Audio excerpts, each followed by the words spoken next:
মৌলভীবাজারের নন্দরানী চা বাগানে এক মুক্তিযোদ্ধা সহ দুজনকে হত্যার 2 বছর পেরিয়ে গেলেও ধরা পড়েনি খুনিরা।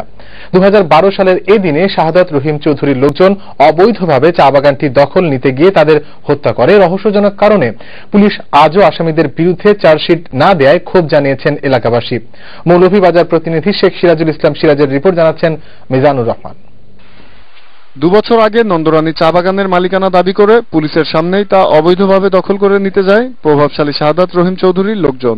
কিন্তু চা বাগানের মালিক আমিনুল ইসলাম চৌধুরীর লোকজন তাদের বাধা দিলে সংঘর্ষ শুরু হয়। এক পর্যায়ে শাহাদাত রহিম চৌধুরীর লোকজন মুক্তিযোদ্ধা ফখরুল ইসলাম সহ 2 জনকে গুলি করে হত্যা করে। আহত হয় আরো 20 জন। অথচ আজও আসামিদের বিরুদ্ধে চার্জশিট দেয়নি পুলিশ। এতে ক্ষোভ জানিয়েছেন স্থানীয়রা। 1800 মানুষ হইয়া বেদ দিয়া তারপরে কাটিয়া 2টা খুন হয়।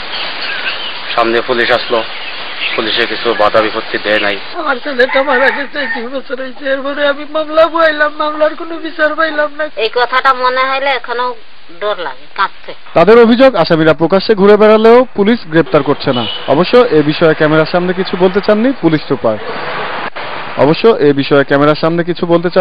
সুপার। মামলাটি বর্তমানে সিআইডির অধীনে রয়েছে বলে জানা গেছে। Desk report,